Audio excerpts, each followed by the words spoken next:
Welcome to Unblur the Path, the podcast where we break down careers beyond titles and resumes and focus on how decisions are made along the way. Today's conversation is with Anahita, a communications leader who has built a career across India, the US, and the UK, moving from agency side public relations to client side leadership in the education sector.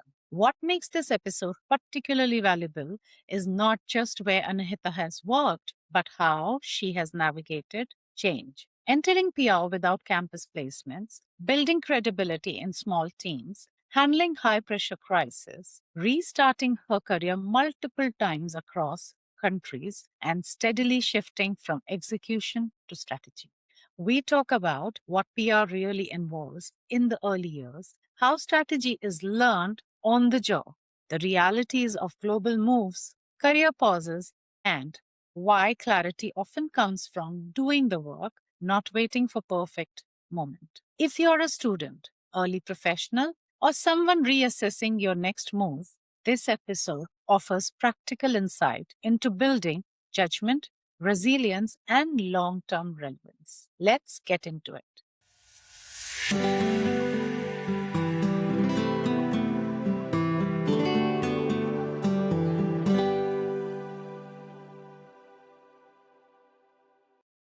Hi, Anahita.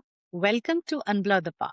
I'm very thrilled to have you here today to know more about your journey in the PR world. Hi, Lakshmi. Thank you so very much for giving me this opportunity. And I think this is my first podcast, so I will try my best. I would love to know where are you placed right now, what your current role is. It would be great to know a little bit more about you. Yes. So I'll start with my professional background. So my name is Anahita. I have 11 plus years experience as a communication expert. I'm working in an edutech company at the moment and currently located in the UK in London. Just so that you know, I have worked in India, started my career in India, and then I was in the US and now in UK and work across verticals. So just so the audience know, if you are interested in communications and marketing, there are different verticals which you'll serve if you are on the agency side. So I started working in the agency side. So I was working with clients from telecom to IT to fintech, education, hospitality, and lots more. We'll go about it as the question comes. And currently, I'm heading the education company where I work for. I'm the group communication head of that company. And yeah, I mean, that is it. That's amazing and quite interesting. What I would like you to go through would be your educational background. What have you done your bachelor's degree in? What have you done your master's degree in? And then we'll take it up from there. Sure. I started with sociology, which is very different from what I'm doing now. So I did my BA honors in sociology from Venkateshwara College in Delhi, and that was a 3-year program. Then I did my post graduation in PR and communications, and yeah, and then I started my career. Okay. And that master's degree is also from India? That is in India. It's in Bharati Vidya Bhavan. That's a college in Delhi. So I did my PGDM in PR and communications. Brilliant, brilliant. So, when you were growing up, when you were a teenager, that is usually when we start thinking about what we want to be in our future. So, what pushed you into this direction? Yeah, so sociology started. I did my arts in my 11, 12 from army school. That's in Guwahati. I belong to Assam. And sociology was one of my subject back then. And we had multiple subjects like sociology, psychology, political science, and things like that. But my inclination was towards sociology. I was very interested. And at that time, I wanted to do something in sociology. So, and I really scored very well at my examination. Then I qualified for Delhi University. And I think that's how I landed in sociology because that is something which interests me. But after I finished my 3 years of sociology, I started focusing more on marketing because I was a part of my college newsletter. We had to market at that time, which was very different. It was traditional marketing. And then I thought that I think I want to go to this direction in marketing, communications. And that's how I landed up doing PR and communications later as a post graduation degree. So that's the switch between sociology and PR and communications. I'll take you one step back and I'll try to understand what sociology is, what entails in the study of sociology for the benefit of our listeners so they understand how you started and then how you came to PR and communications as your master's. So when you ask the question, why sociology? Sociology is a study of society, how people live, interact, behave, and form communities. At that time, when I was studying sociology in army school in my 11th and 12th, that really interested me. And then when I scored very well, and then at that time, you have a big influence of a parents, a family as well. And they were like, you scored the highest in sociology. Why don't you go for it? And when I applied in Delhi University, I got selected in a top college. And then I thought, okay, fine, let's do sociology. Because at that time, you didn't have that much exposure. But after the 3 years of my life in sociology, and then I told you I was a part of the college community where I was doing their communications for their fest and newsletters and things like that, that inclination changed to PR and communications. Okay. So let's talk a little bit about your experience in your undergraduate program where you started getting involved in working for your newsletters and communication at the college level. What was it that really interested you in the communication bit? What triggered that seed of interest that, this is a career that might be suitable for me? So basically, at that time, I was very curious, about how people think, people behave, or people make decisions. And I had this curiosity from a very young age. And that I think pulled me towards communications and marketing. So when I was a part of my college community, right? And I was a part of the team. And they saw that I was good in content because when you had to apply for Delhi University, you had to write and give them, and then directly they chose me to the content writing community. So I was a part of my newsletter content community. So we used to go to different teachers, and then we used to go to student, like, we had student of the year, student of the month. So we used to talk to them, get their interviews done, and then I wrote content for them. I that triggered me that, taking interviews, writing content, marketing the newsletters, then organizing the fest. I was a part of the organizing committee, organizing the fest. So I think that triggered me, and here I am, what I am today. Wonderful, wonderful. So, when you started to think that, okay, I mean, this is the career that I want to be in, how did you start to prepare for applying to your master's degree? Was there any preparation involved? Was there any application process to go through with so that, you could apply to the university that you wanted to and be successful? Yes, of course. When I was looking around for options, I definitely gave a lot of your entrance test. So I gave it in Delhi University, I gave it in Bharati Vidya Bhavan, I gave it in JNU and Jamia Millia Islamia.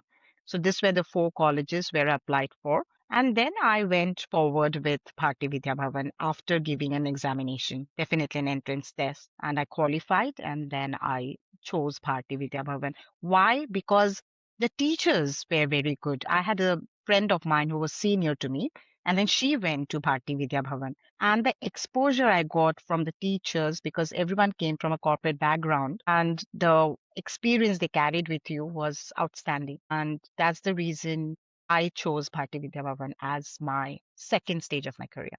Amazing. And then you mentioned that there was an entrance test that you gave. What kind of questions that were asked?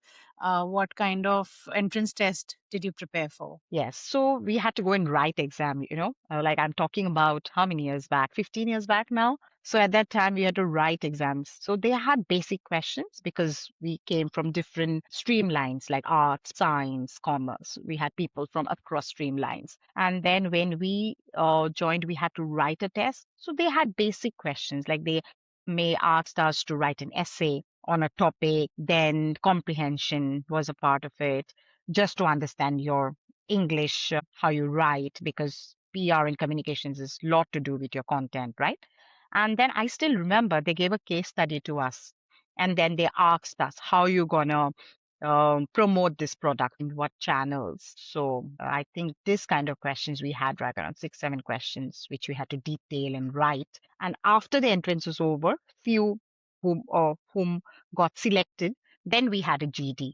We had a group of people. They were given a topic, and then we had to do group discussions. Yeah, I think this was how we were selected. Okay. And GD is group discussion for benefit Yes, of our listeners. group discussion. Yeah.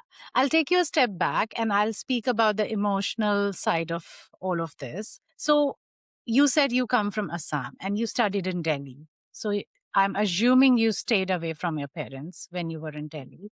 You made a move to a new city, and that too to a very big city in India. How was your transition like? How did you cope up with the changes that come? Yes, I'll tell you a very interesting story. So I wanted to go to Bangalore first because my brother was studying in Bangalore. But I chose Delhi over Bangalore because I qualified, right? And then Delhi University is also to do with your marks, how much you have achieved. And then everyone thought that since you have qualified in a university like Delhi, let's choose Delhi over Bangalore. Everyone in my family was like, go where your brother is, so that, they have somebody with me, but I chose Delhi University over Bangalore. So that was a big transition for my parents as well, that she'll be starting all by her own. And I was the youngest in the family. So, of course, being a daughter and being the youngest, you are pampered and you get what you want.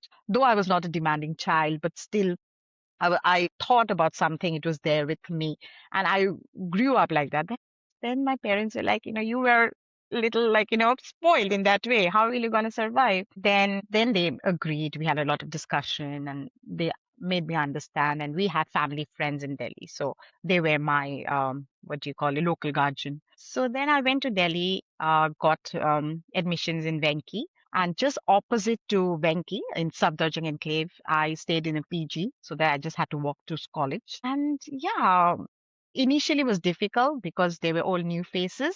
But luckily, I got two friends of mine who was there with me from school, from army school and St. Mary's, because yeah, just to go back, I studied in St. Mary's, Guwahati.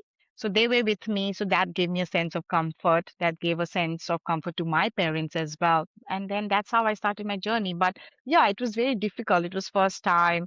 I was very homesick, or like in terms of remembering them, the food, the daily routine change, and all of a sudden you're on your own.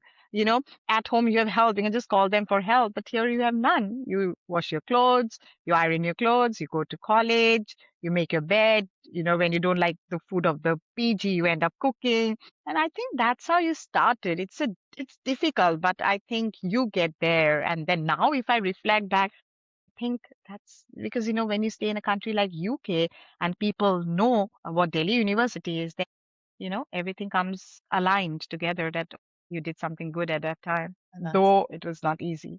Yeah, no, that's perfect. Everyone goes through this change of moving away from their parents and living in a city on their own. People learn from the mistakes. So I completely can relate to you that it brings out a different you once you start living. So I'll bring you back to your master's degree time when you did your PR and communications and you were in the college. Now, this was a change from an undergraduate program to a postgraduate program. How did you settle in the new university? Were there any challenges? Were there any differences between the two colleges that you studied in? Yes, there was a lot of change because in Delhi University, the timing were different, the way of education were different because it was more to do with theory. The sociology, it was something where you have to learn about all the sociologists, what they did at that time. And then you had different subjects. Even if we did sociology, we had different subjects as well along with that. So it was many subjects, and that was something which I was familiar with because I came from army school, right? And then I have known what sociology was to me. So that is it. But then when the transition to my PR and communications, that was a total new field for me. I didn't know what communication is, what marketing is, what advertising is, what content management is, because these are the subjects which you learn when you do PR and communications. So that was something very new for me. And just to understand, to imbibe what communication is took a lot of time to me. And the teachers, they were corporate, they came from corporates. So their way of teaching was very different to the way I was taught in college because they were professors. But these guys were not professors, right? Of course, they were professors, but they had the corporate mindset. So the way of teaching was very different. So that transition also took time for me to understand, blend with them. And then it was not only theory, we had to do a lot of practical in terms of we had to go to corporate offices. They took us to corporate offices to see the culture, to talk to people who have been in the communication for many, many years so that we understand. So I think that transition took a little bit of time, but the mentors were really good. The teachers, then the mentors, they were really good. They really help you settle. And, I think after you have passed your graduation, you just become one matured human. So the mentors and the professors in my post graduation days, they also really helped you to settle down. And because all of a sudden, after coming out from your graduation days, they just expect you to be a professional. That is what it is because they thought you have given 3 years of your time and now you are ready. But then sometimes you're not ready. All people are different. All students are different. This was a professional course, so I was not very ready. I was like, oh my God, is this is another universe altogether. So it took me a lot of time. Yeah, I think at that time we didn't have so much exposure so that you were ready. You had to do your own research. So doing my own research, getting myself ready, and then going out was challenging, of course.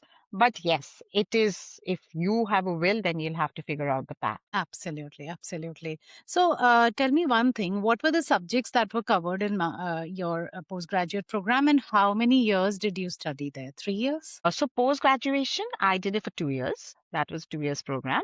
And subjects, I don't remember exactly what it was, but I Yeah. can just give you an idea. Yeah. So it was called PR and communications. And under it, we had advertising as a subject. We had marketing as a subject. We had content development as a subject.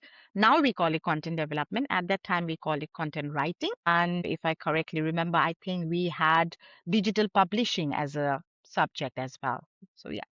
Yeah, that gives a brief idea to people who want to pursue it. They will know what subjects. Of course, they'll do their own researches, but it would be better to hear from someone who's done or walked the path so they know what exactly they are getting into. So because now definitely things have changed, the way of teaching have changed, but obviously the grassroots level is always same, right? So if you are doing communication, you'll have to do content, you'll have to do marketing. And at that time, we did a lot of traditional marketing, but now things have changed. Now we have gone to digital marketing. So all this have changed because we didn't learn digital marketing in a very vast way like you do it today. But you know what? I think the way we studied made the ground level very clear. We saw the changes, the development that happened over years. And then now you're the final version of what you have done over years. So I think that's the reason, even if they have changed the subjects now, I still hope that, they are also teaching them the traditional way because I think it is very important to make the root very strong as you grow up the ladder. So, if you can draw a comparison between traditional versus digital marketing, it would be better so that we understand, every listener, even I understand what the difference between the two is. Yeah. So see, digital is all about your Facebook, your Instagram, your TikToks, your LinkedIn. You can do blogs, your SEOs. All these are your digital part of marketing. But at that time, we didn't learn all this, right? So we use the traditional method. So when we say traditional method, we used to write authored articles and try and get them published in newspapers, in magazines. That's one. Second of all, I still remember I went out to distributing pamphlets at that time.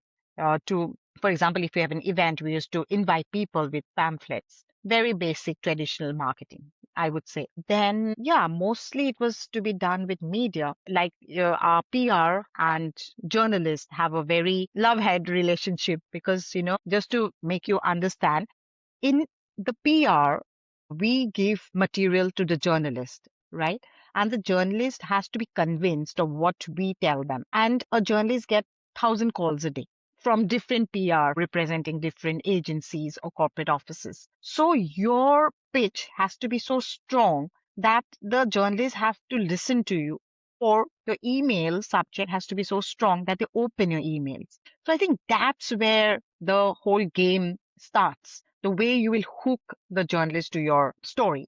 Because see, everyone has the story, everyone is selling their product, everyone wants to promote, but how are you different?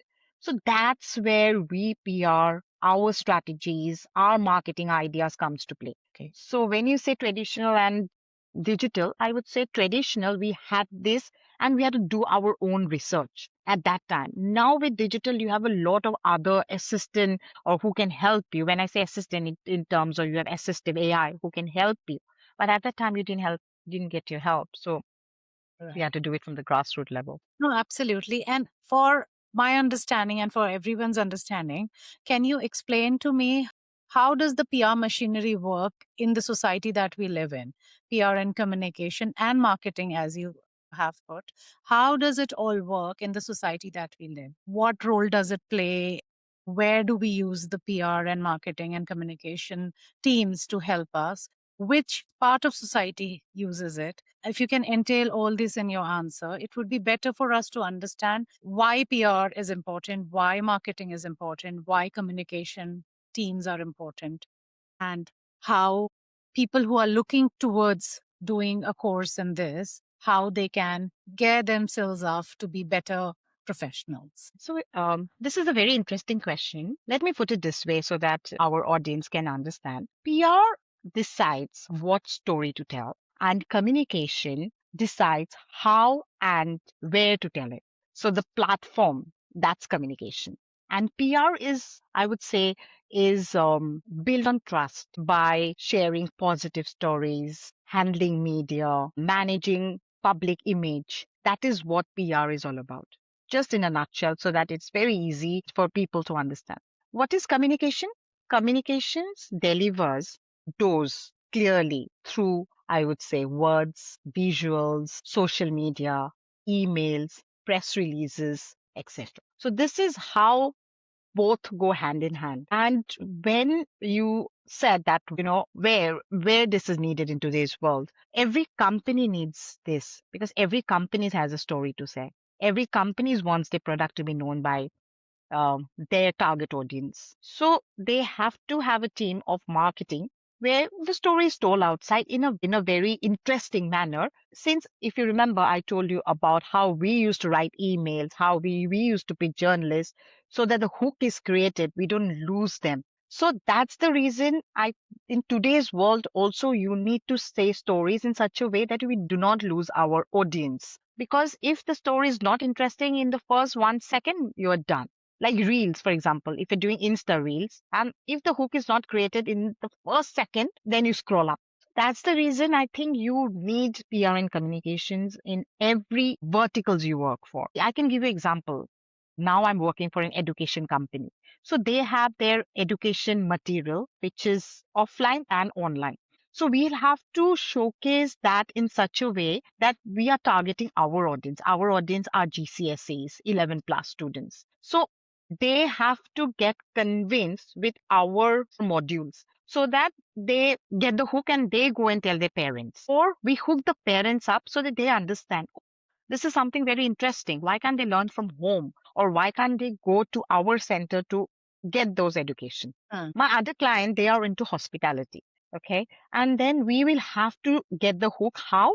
We'll have to showcase image of good food, what events we are doing. Like for Christmas is coming, we'll have to showcase dinner with Santa, for example, so that people come to our restaurant, to the pub. And that's the hook. We'll have to create all this. 7-year-old or 8-year-old would love to come and have a dinner with Santa. So that's how. Then I'll give you another example, which is absolutely different. I have a client who is into fintech. So fintech is absolutely different from these. So how do we promote fintech? Fintech is a very targeted, very niche subject, right? So we have a very niche audience. So we have a BNPL product. So what is BNPL? Buy now, pay later. So how do we do that? So that we did it through recently we joined an event. It's a fintech event called Cybos. So we were a part of Cybos and where we had our target audience. We went and showed them that how our product is different from rest of the market. So you will have to understand which vertical you are working for and then personalize your creativity with that product okay. so that you are getting noticed, getting the interest of those particular audience. So PR is very vast, vertical or any companies will need it. Hence, we'll have to make it very customized and very personalized so that we are targeting the right audience. Even listening to it is very interesting to me. So I'm sure working on it must have been a very interesting journey. So let's go back to your college days when you were still studying and deciding of your future. How did you prepare to land your first job? Were there any placements in your college, or did you have to hunt your job yourself and apply to offices yourself? How did you go about it? My college did not have placements. So we did not get placed. So we had to hunt our own jobs. So when I was searching for jobs, immediately I did not get a job in a PR company. Hence, I joined a company where I was working with them in the admin sector.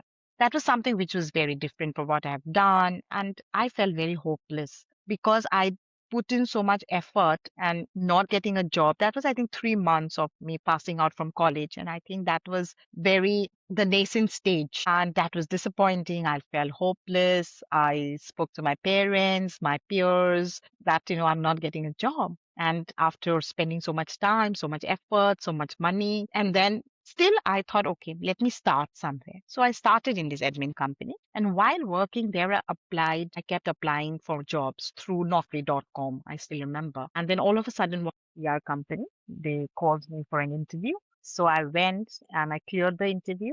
It was a very boutique firm. And yeah, I got the job, and the office was really small, just like 7 people.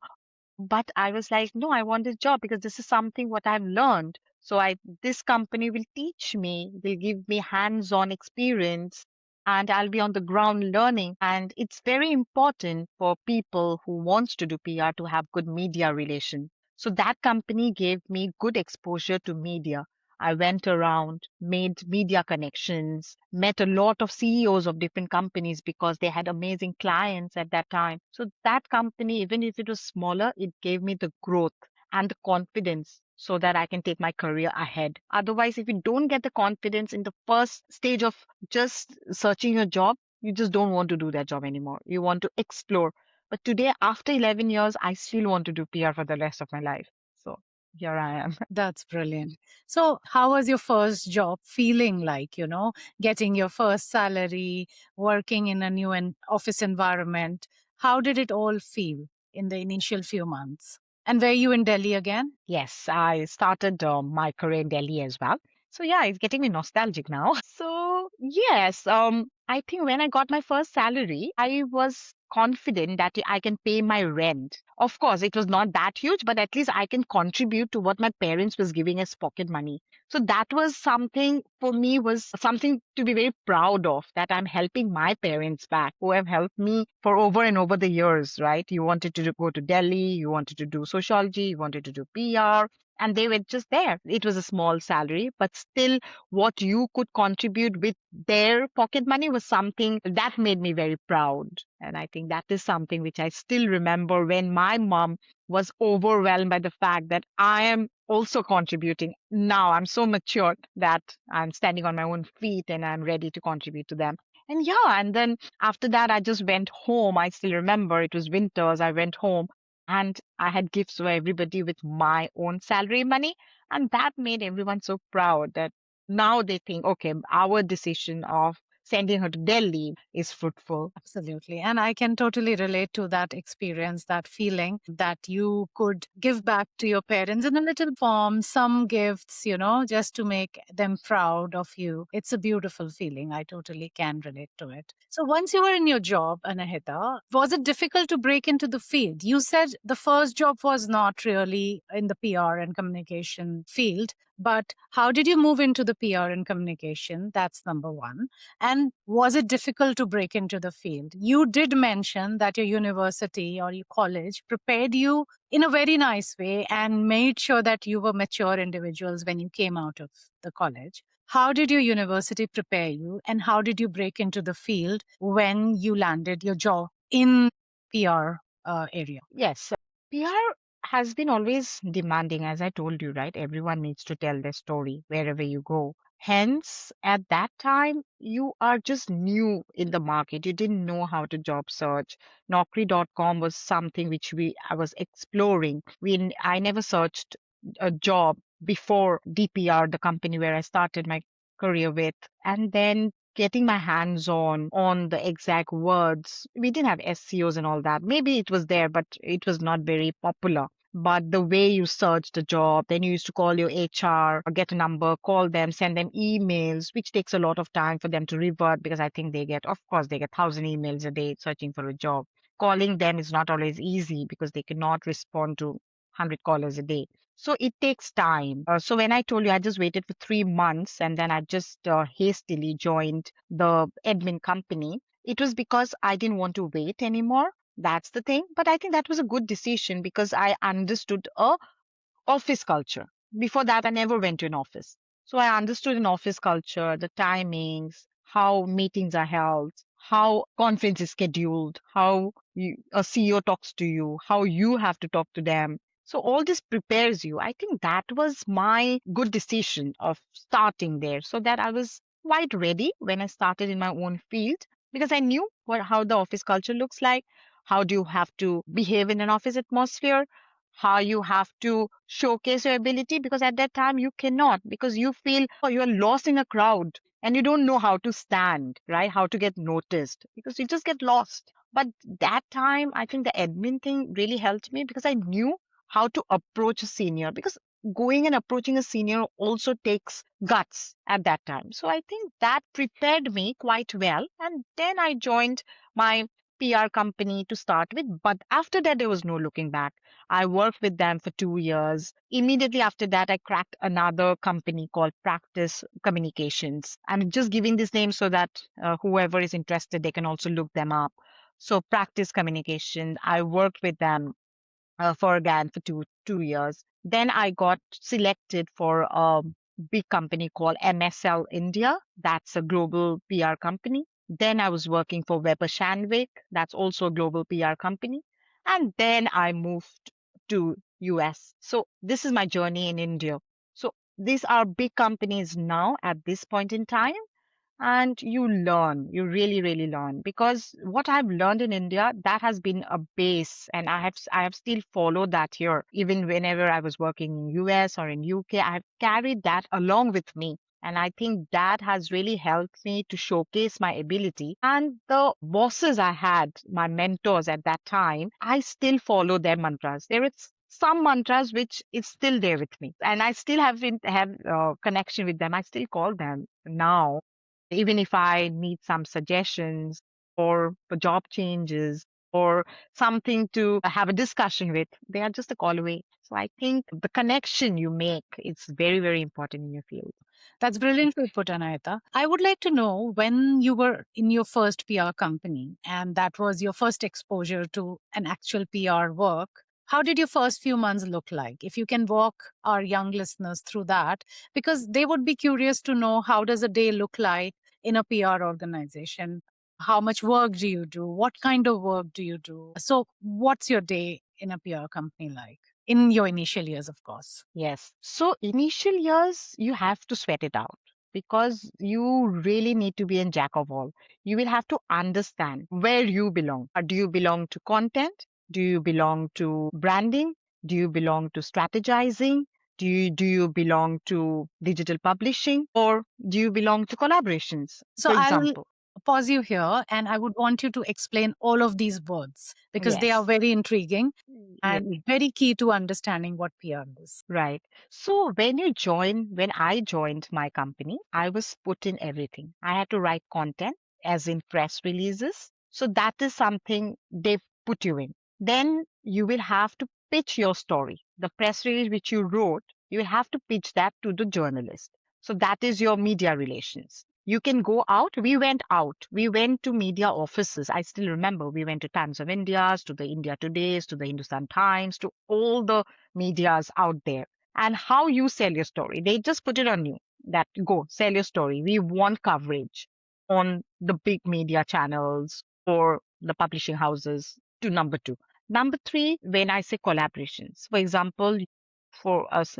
a company is launching a product. So if you want to collaborate with someone, maybe an event company, you both collaborate and then you do an event where you showcase your product, you call audience so that they come to you, or you do like a press conference. So are you an event planner? You also have to be that. Then I would say stakeholder management. Then you have all your stakeholders, right? So they are also interested in your product. How do you talk to them? How do you convince why your product is different from the rest? Because one product has so many competitors, right? So these are buckets where we started off.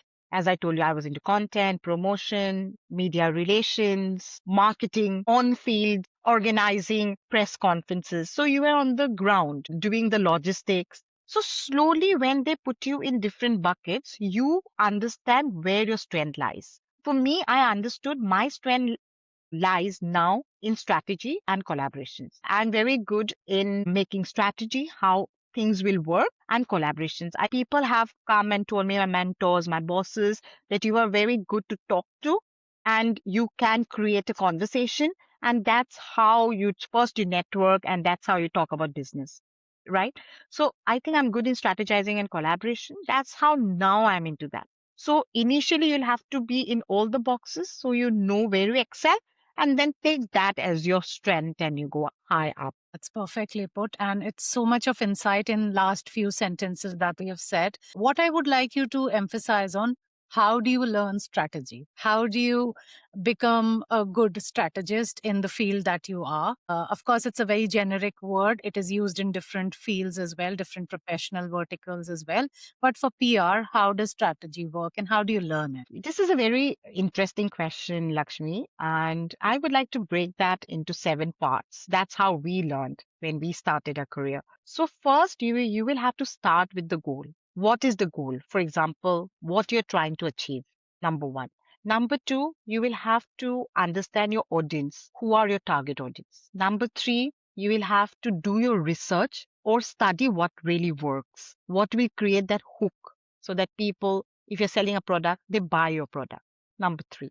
Number four, I would say you will have to break your big goals into small actions. You'll have to divide your goals. What is your target, end of the day, what you want to achieve, and then break them into smaller goals. That's number four. Number five, I would say you will have to think long term.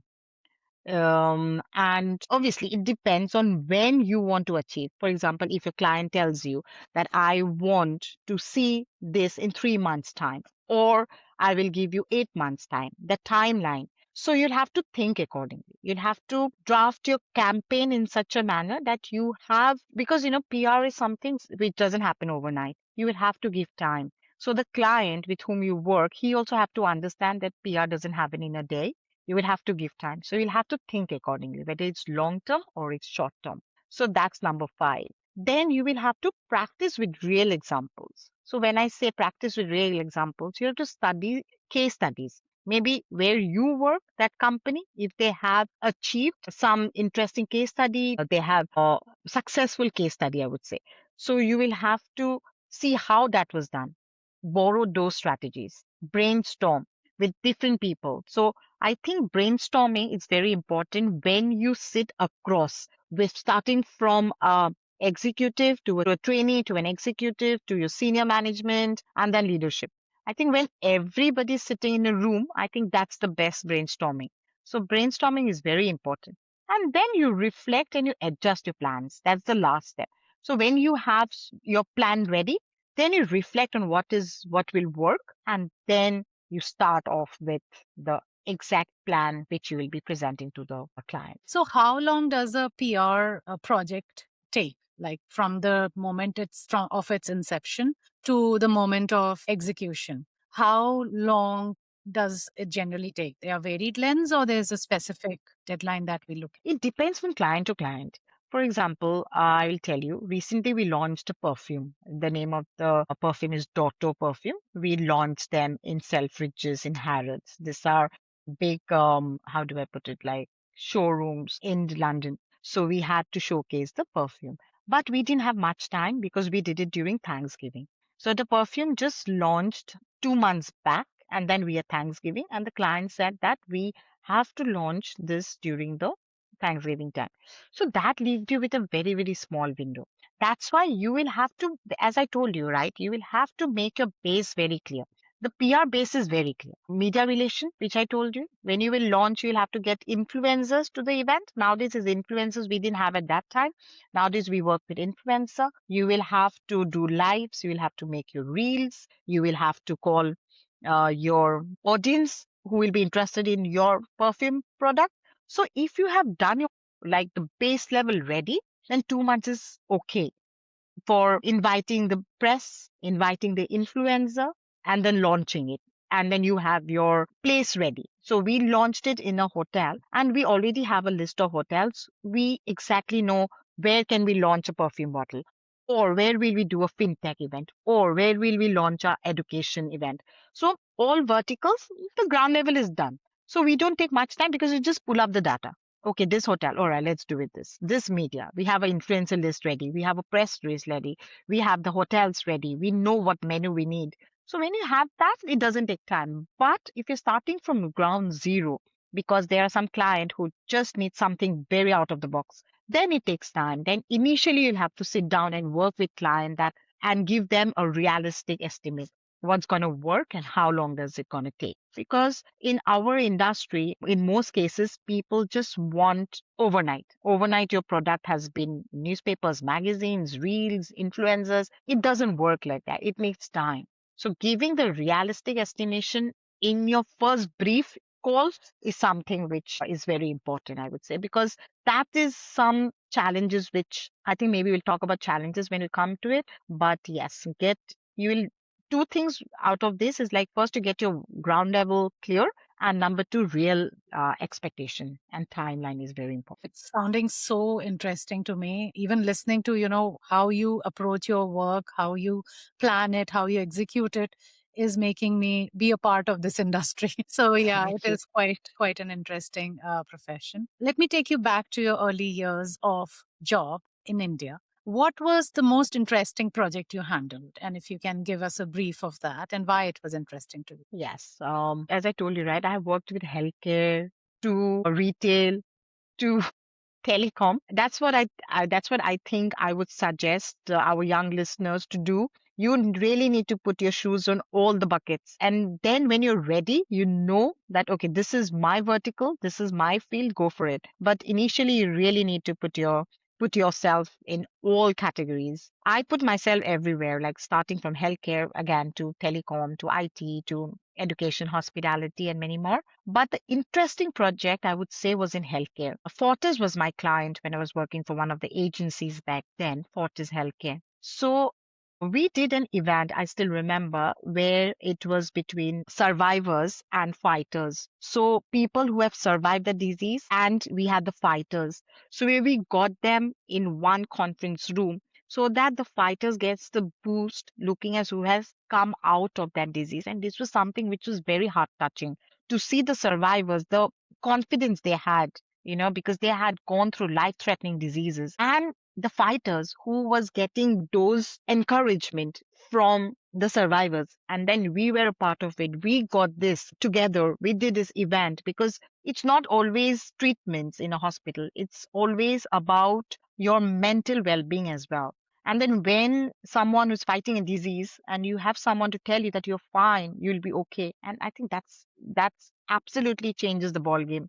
So that whole event which we did, getting both the side of the parties and the way they discussed, the way they talked, and this was something we didn't do it for promotions, but of course we had our media there, but this was something which was very, very heart touching. And we had a doctors, so it was basically more like a survivor fighters meet. And this was very different. No one had done it before, and we were the one to start at that time. And we got a lot of support, I would say, from different um, hospitals, from medias, that we did such an amazing event. And that really stayed with me till now because it was something just to see them. And then later on, the fighters becoming the survivors, that whole transition was very interesting. And, I still remember, though I did it 10 years back or 12 years back. So What was the goal of this particular event? Like, I get it from an emotional perspective, it was very Mm,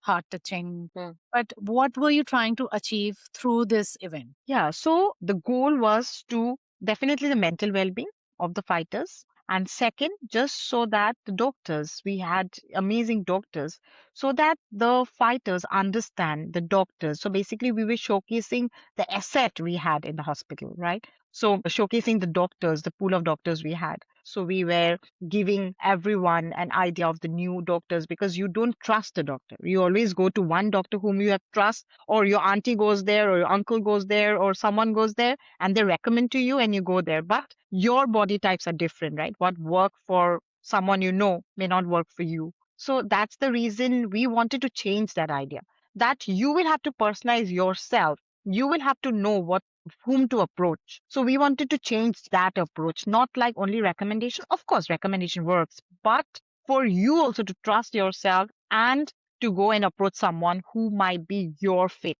who can help you. So that personalized approach was our idea. Secondly, the mental well-being was our idea. Number three was just to make comfortable to the people who come, the patients who come to the hospital. So that it's not a hospital. We only don't treat you, but also we have different kinds of things to offer. But clearly, PR can be any vertical, like you mentioned at the very Yes. beginning, that even healthcare can use PR to promote mental well-being as one thing, doctors, importance of doctors as another thing, and it can apply to any vertical, as I can see.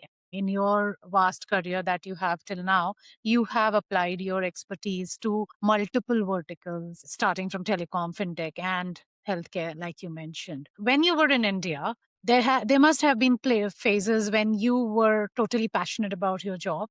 But am I wrong in assuming that there were challenging phases as well, when you probably did not feel that this is where I should be, or how should I improve myself to fit in better? Were there any such phases where you were being challenged in the job? If you have some instances of that, that would bring or throw light to the challenges of the profession as well.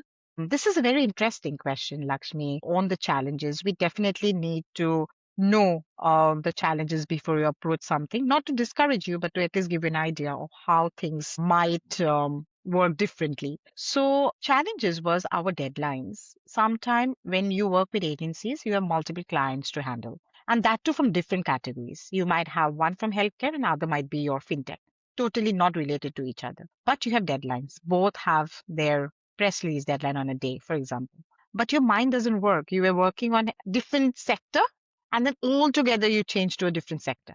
So that was something challenging. I have two press releases in a day. And at that time to do two press releases was a big thing. So that got challenging. We had to sometime, if there, for example, that's one deadline. Number two, crisis. When I was working for that healthcare company, you have crisis in terms of you might have a patient who complains again a doctor that this didn't work or that didn't work. That is the part of crisis management. So just to add, PR also has one very important factor, that's crisis management. So then you might have to stay back at office till 10 at night or go to office at 4 in the morning just for that particular crisis. So this sometime made me feel, oh, this is a challenging field, what I've chosen. But at the end, when you have come out of the crisis, when you have achieved and you have been recognized by the office because of the hard work you have delivered, I think then you overcome the challenge and then you are fine. And I think challenges would be there in whatever field you choose, but just you will have to not stop there, but just go over it. That's beautifully explained, that challenges are a part of every field, not just your field. But is there any skill that you think, or any coping mechanism that you had to deal with such challenges in your work? So I would say resilience, it's very important. Patience, you really got to be patient in this field. Because, for example, I'll give you, you have done a coverage. A media says, okay, this will be out in a week's time. But that coverage, it's not out in a week. It's have taken a month's time.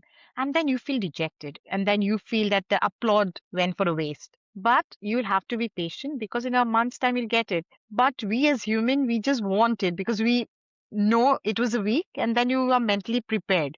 But then when things, that happens to me, when I'm mentally prepared that I'll get this in a week and it doesn't happen, my everything is haywired. So I think that's the thing. Resilience, patience, coping, you have to have that thing on you that I will cope with this. Whatever it is, you'll have to cope. I think these three are very important when to overcome challenges. And then sometimes it's like it's easier said than done. But sometimes when you have something and you're on the ground, this doesn't work. You are like, this nothing will work for me. But you vent it. What I used to do if things were, I used to vent it. I might have a colleague or I might go to silent room and I'll vent it and then I come out of it. That's a very interesting coping mechanism to vent it out in a silent room. Yeah, sometimes even that helps, that you just cry it out, just speak it out. Even if you want to be angry at the walls, maybe do that and come back and start working again. So I totally understand and appreciate you sharing that with me.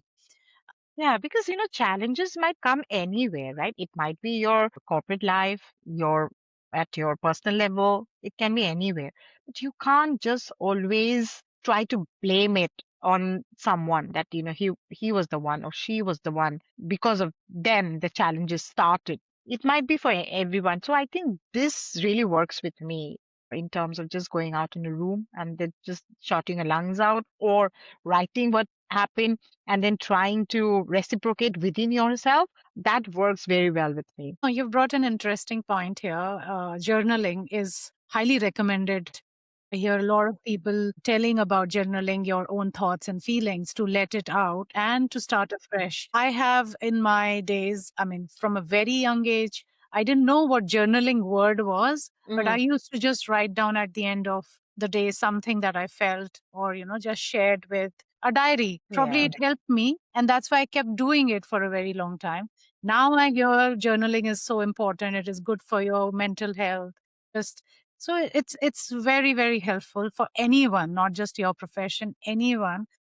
I would highly recommend journaling. Venting out in a silent room also helps, like you've said.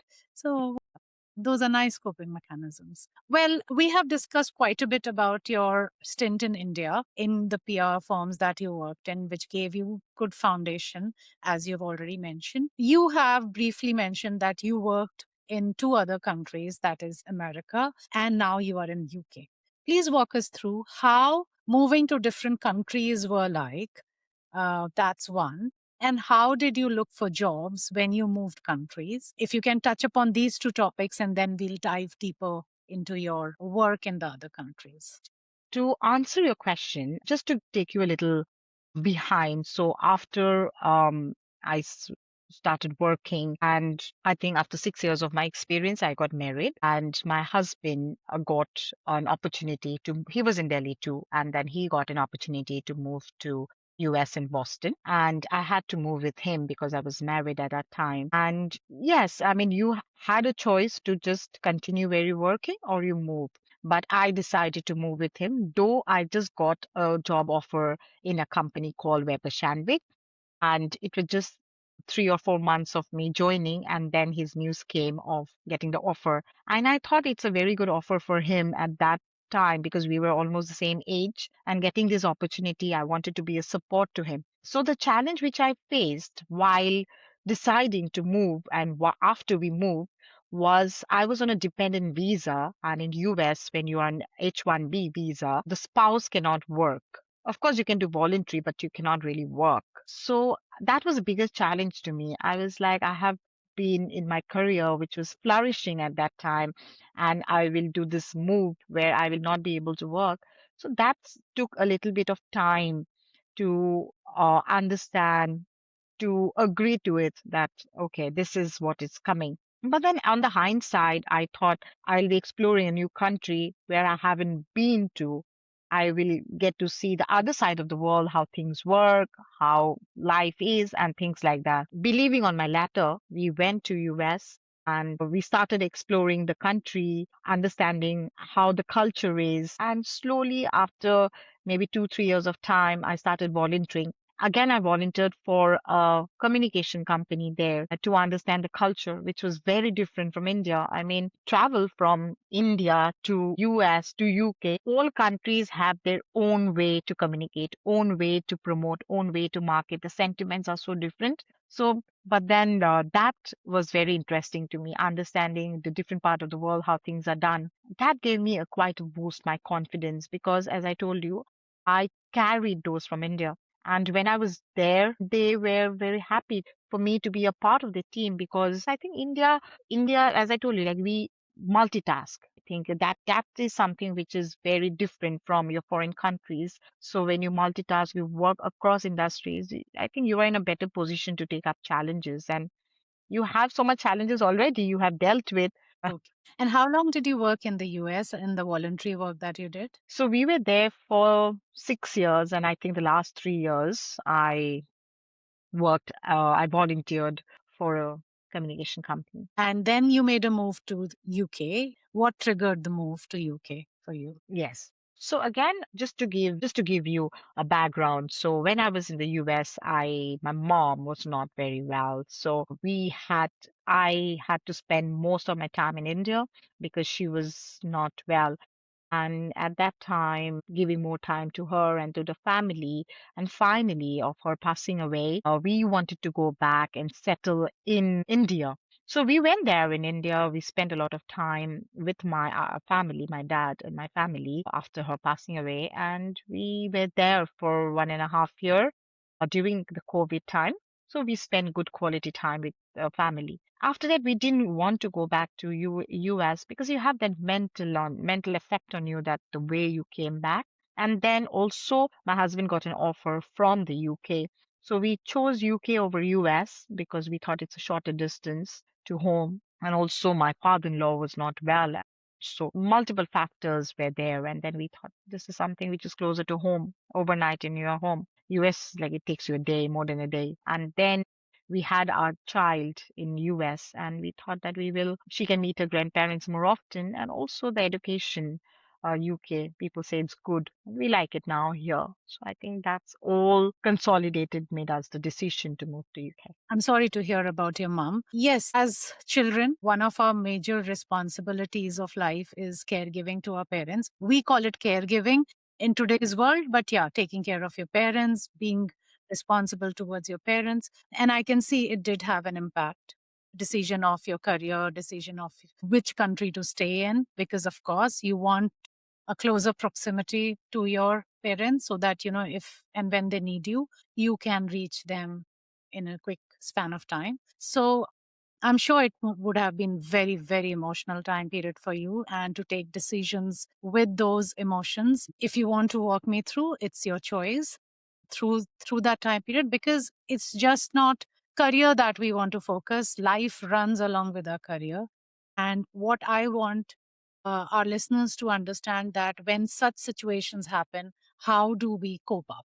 Because it's the truth of life. Yes. Actually, our mom plays a very important role in your life, even if she doesn't understand where you belong to, like because she was an entrepreneur and I chose communication as my career. So for her, she didn't really understand. But then whenever I have something going on in office or I just want some suggestion, I just go to her and then she has a solution to all of it, though she didn't know what communication was all about. But yeah, she'll give you a solution. So you actually miss the main character of your life, the main mentor, I would say. So it was challenging. I went to a lot of ups and downs at that time because to just hold yourself was very difficult. And I lost her when my daughter was just like 14 months old or 15 months old. And it's like the shelter was away. Like I didn't have a shelter on my head. I felt that. And to do all by myself because she was just a call away. Anything to do with my daughter, with my profession, with my personal life. And then not having her really impacted me in terms of I couldn't concentrate on my daughter. I couldn't concentrate on work. And also my family, I was really shut down. So I think that takes a lot of time. Till today, I haven't like healed, but you get adjusted. Your body isn't it works in such a way you just get adjusted if it's not there. So I just adjusted myself, and life has to go on. So I think I just felt that I had my husband as a big support. I has my dad as a big support. So I think that helped me to move on, and with my responsibility for my daughter helped me to go on. But yes, that's a biggest setback. You just, if you are in number 10, you just go back to number 4 in your life because you have to restart from somewhere. So I really had to restart with her passing away. But then such is life. You have to move on. Thank you, Anahita, for bearing your heart and sharing it with our listeners, because I totally feel that this aspect is not much spoken about in the professional world. People, every one of us go through these emotions at certain point in our life, and we refrain to talk it at the professional level. And even the professionals do not want to acknowledge that these things happen and be a support. Sometimes we have very supportive colleagues and seniors, sometimes we do not have it. But speaking about it, of course, it's a very long discussion, and I do not want to take much of your emotional strength into it anymore. But thank you again for sharing this very honestly. So I think this is a part of your life, and I know a lot of people don't want to talk about this, but everyone at some point in time have to go through this. So it's not that you prepare yourself, but you will have to agree to it. So you'll have to come to a agreement with yourself. So I think there's nothing wrong, or there are a lot of people who don't want to talk to it. It's fine. You will have to talk so that people on the other side who's listening to me, maybe they get the support, they get the strength in like, all right, she went through this. I can definitely overcome. I'm in a better position than her. Maybe that this is life. You compare yourself. Like, I don't have to think about my next meal. Or there's some people who are struggling for the next meal. Then we feel we are in a better position. So maybe there are some people who think I'm in a better position. My hands are full. My family is full. So I think it is always important to talk so that you are aligning yourself. You feel better. You feel better off. Absolutely. Absolutely. Thank you once again for this. So I'll take you to your UK days now. When you came to UK, and when you started looking for a job, you said your husband got a job. And I'm assuming, and correct me if I'm wrong, that you had to look for a job here. So, how did you start that process? How was it in a new country altogether? Um, Walk me through that. Yes, this is quite interesting because every move I made from in US also we moved from to Boston first and then to New York. So every move I made, I had to restart my career. And then in between when I was in India, again I had to do something, restart my career. UK, I had to restart my career. So I have restarted my career along with my husband. So that was quite challenging because you just get used to a place, people know you make your own network, and then it's time to pack your bags.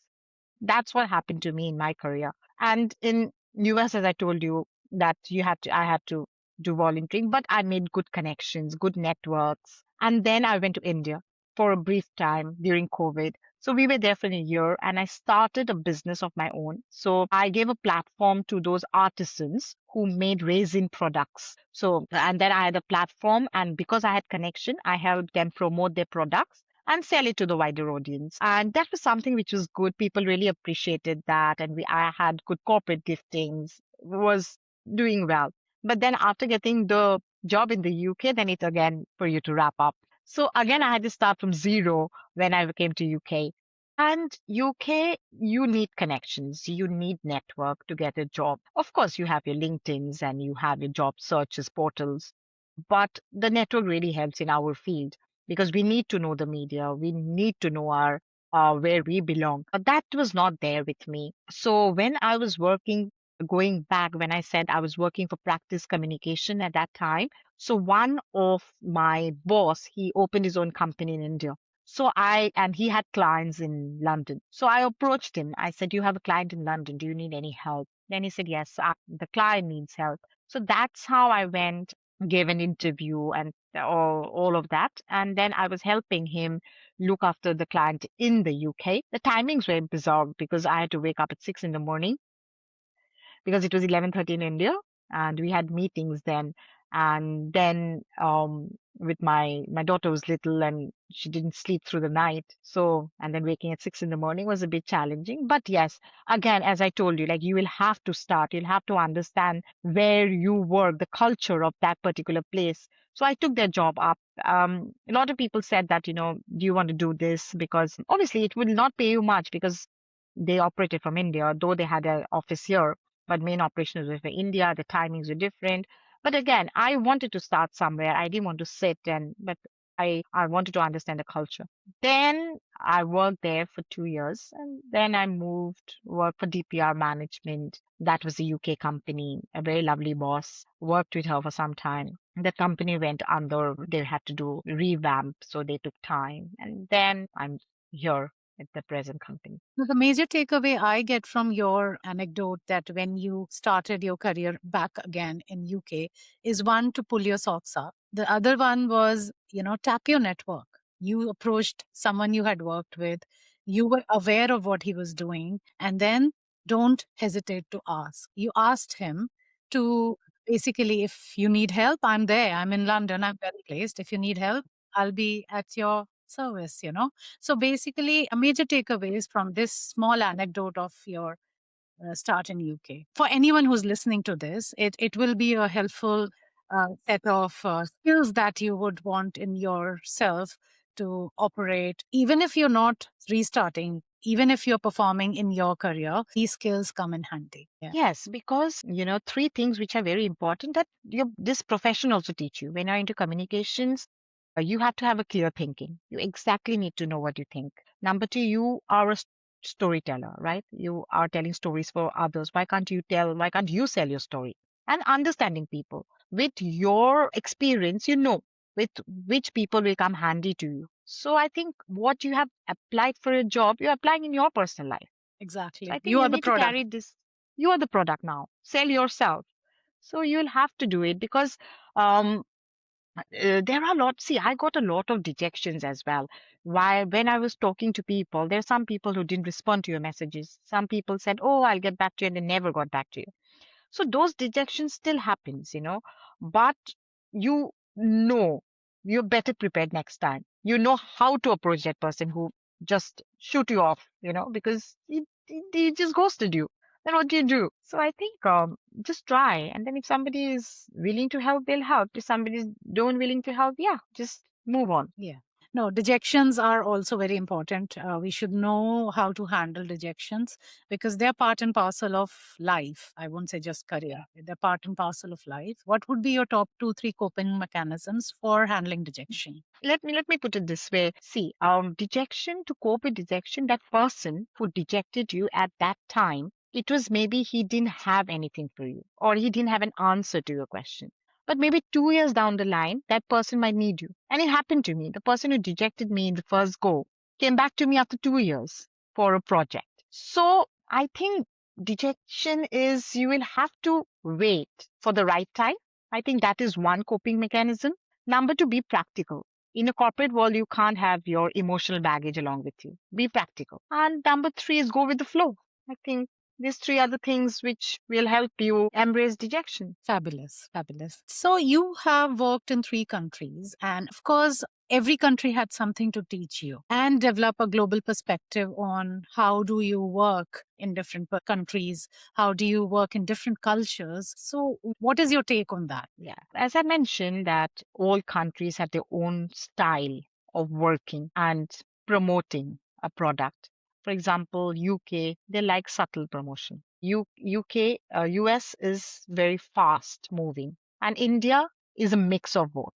It depends on what the client needs. So I think this working in three different countries, understanding different sides of the world, their emotions, what are their expectations, can behave with you in a certain way, British behaves with you in a certain way, and Indian behave with you in a certain way.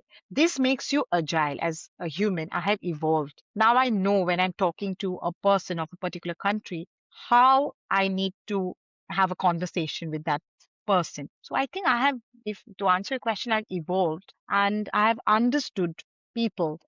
And as I told you, I'm a storyteller. I can now personalize my story as per the geography. I think this has taught me um, like after my 11 and a half years of working across the globe.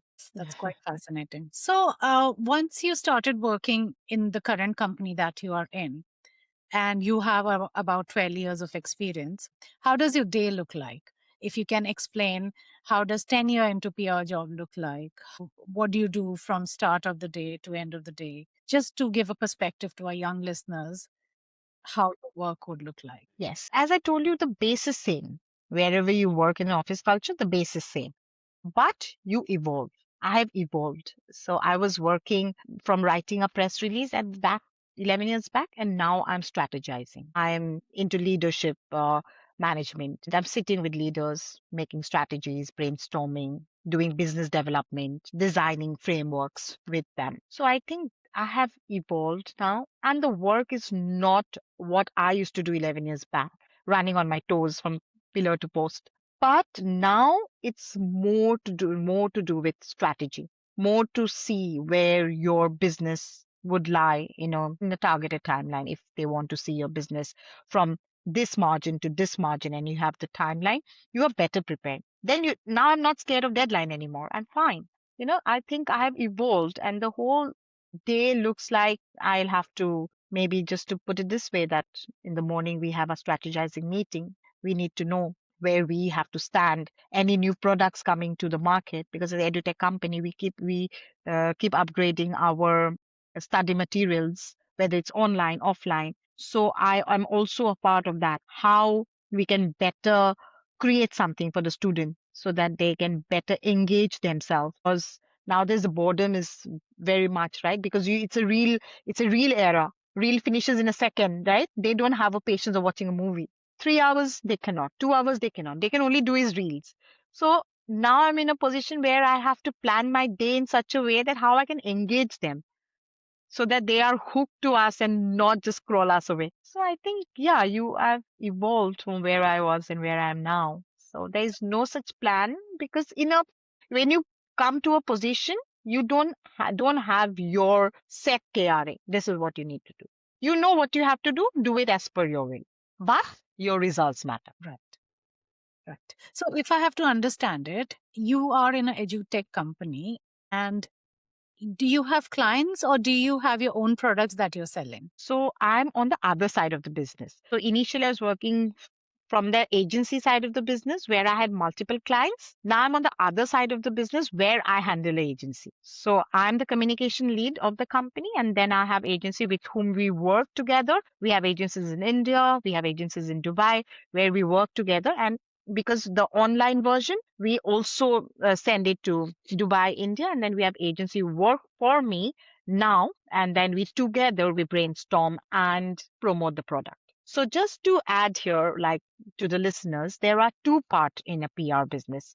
You can be on the agency side where you're handling clients, or you can be on the client side handling an agency. So I'm on the other side now, and I think that depends on where you want to belong. Do you want to work in the client side or in the agency side? But I would suggest always start working on the agency side so that you have multiple ideas. You get to know what different verticals needs are, and then you work accordingly. Later on, you settle down working in one on the client side, then you're better prepared. You know the game, you know how it all works, and then you are in a better place to make the decisions. Yeah. Personally, what do you like more, working in the agency or working on the client side? Agency is fun. Actually, the culture is fun. You have multiple clients to work with, and the client side is like you just have one client and you have one vertical. I would say agency. I would prefer an agency over like a client side.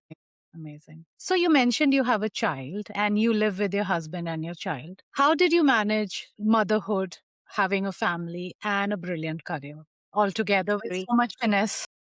This is a very expected question. Yes, work-life balance is in a different way now because you have another job to do, right?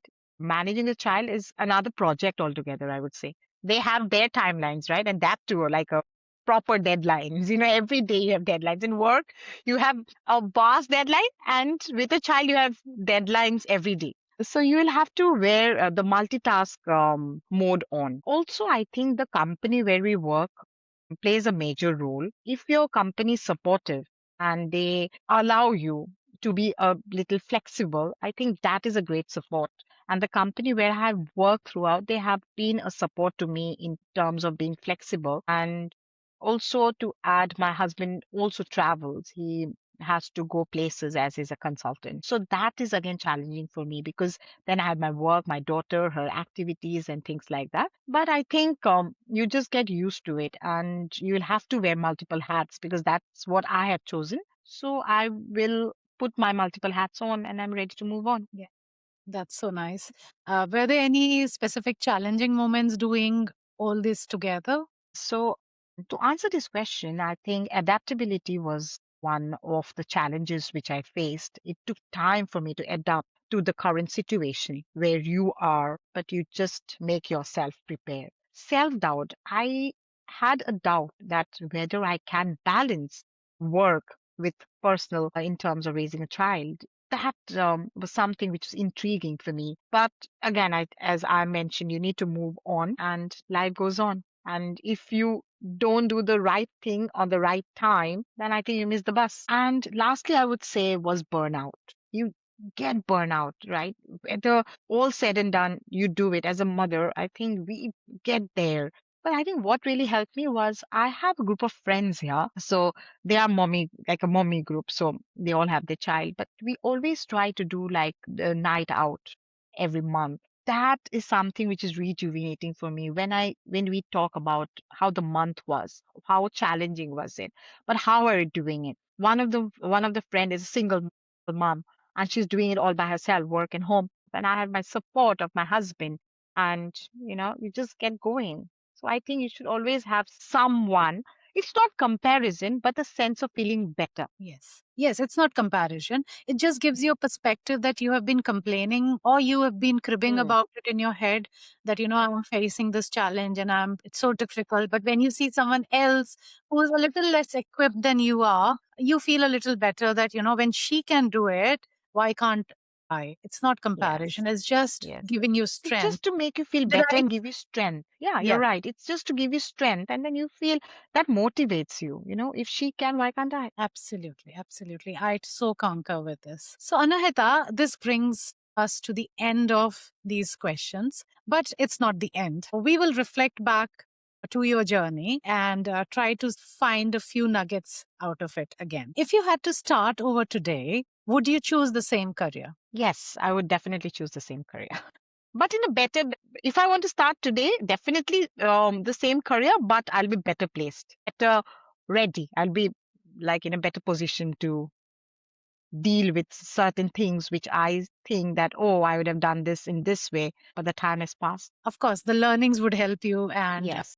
make you better positioned. What's one thing that you wish someone would have told you when you were 20? Yes. So I would say you don't have to have it all figured out. Okay. Okay. Well put. What's the most rewarding part of your profession today? Helping organization make smarter decisions and seeing ideas turn into impact. What has been your biggest challenge? Yes, as I mentioned, my way to adapt and my self doubt. Okay. But that has, with time, it has, I think we all overcome, and I'm in a position where that's been a passe now. In your experience, and since you've moved companies, I don't know if you can answer this, but would sticking to one company had helped you better or moving the companies that you did added to your experience and exposure? I think switching helps me learn more. And of course, you need to be in a company for a certain time because you have to build your trust factor as well.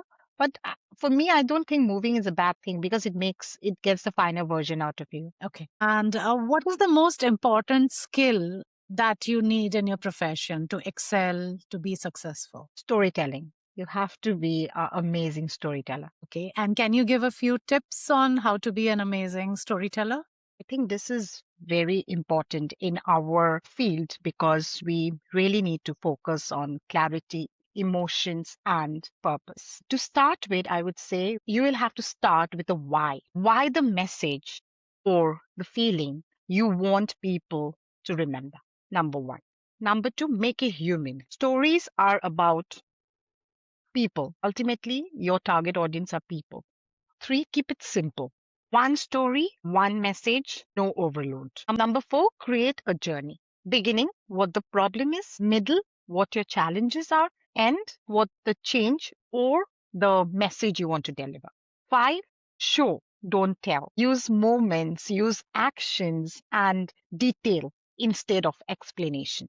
Because people want to see more and hear less. I'm sure the application of it entails a lot of learning on the job, and it's a wonderful description of what storytelling is. So thank you for that. One book that has influenced you throughout your life. The secrets that has really influenced me. The law of attraction, I think that is something which I've really been inspired by. Now we are calling it manifestation in the social world, isn't it? Yeah, exactly. One thing that every student or young professional should know. I would say two things here, if I'm allowed to. Sure. Resilience and evolution. Keep learning and keep evolving with Yes. resilience. That's brilliant. Your career in one word. Career was a marathon with no losing motivation. Well done. One moment in your career that you'll never forget. Yes, I was just not even like a 1 month old in a company, and I got the best employee of the month. That is something which is huge for me because we were 8 people in one position, and getting that was a big achievement for me. And that was in the start of the career. So any applaud or any appreciation meant a lot. That's such a motivating thing to get it so early in the career. It gives you the encouragement to go forward with a newer zeal for sure. What is your guilty pleasure after a long day at work? Dark chocolates. Yeah. Amazing. Especially if it's dark chocolate, it's good. Yeah. What's the most misunderstood thing about your profession? That we PR, we have a lot of fun in events, but we have a lot of groundwork to be done. And that it's only creative? No, it's deeply analytical too. Okay. That's good perspective for anyone who's listening to this. A quote or mantra that you live by. Progress over perfection. Beautiful. Beautiful. Advice to anyone who's considering your career. Be ready to learn forever. Okay, there's a constant learning. Yes. We would end our session today with asking you a question around the buzzword AI. How has AI affected your profession? Are the professionals embracing it? And how does the future look like with AI in your career? I think AI positively impacted PR and communications because it gives us faster insights. AI analyzes media, trends, the audience, and the sentiment in real time. Smarter storytelling. It helps to craft tailored messages for different audiences and platforms. Better targeting. Content reaches the right people at the right time. 4, crisis monitoring, early detection of negative sentiments. That is very crucial for our career. Efficacy automates routine tasks, right? Like we have to make a media list, we have to make a report, scheduling. All this has become streamlined now. Personalization at a huge scale. One message and many customized versions. Okay. That's brilliant. I think you have used AI extensively in your work, and to have this kind of in-depth understanding of how it's affected your career. And I think embracing it the right way is the key. So how do you think the future looks like in your profession with AI? I think future will have very hyper personalized communication for individuals, not just segments. Predictive PR. AI will anticipate reputational risk and opportunities. Data led creativity. Human focused on ideas. AI will support the execution. Then I would say always on reputation management through real time listening. AI and human, I think they will strongly strategize ethics, empathy, and I think they will enhance the speed and the reach. I think human and AI collaboration is the future. Just one more thing I want to add. For me, AI will not replace PR professional in a big way. I think it will make them more strategic, faster, and impactful. Brilliant, brilliant. Because knowing how you can use AI in your work is gonna make your future look brighter in your career. Of course, AI cannot replace PR professionals, but your professionals can definitely make the best use of AI. Definitely. And it should be as a collaboration. We should definitely look it into a collaboration. Absolutely. So thank you, Anahita, for sharing your journey with all our audiences. And it was a lot of learning, a lot of revelations. It was very new to me as well. So I found it very interesting. I had lots of questions in my head, but I had to bring down the numbers so I can keep the flow going. Thank you for being on Unblur the Path today. I would thank you as well, Lakshmi, for giving me this opportunity and reaching to the wider audience because, as I mentioned to you, when it was our time, we didn't have such exposure.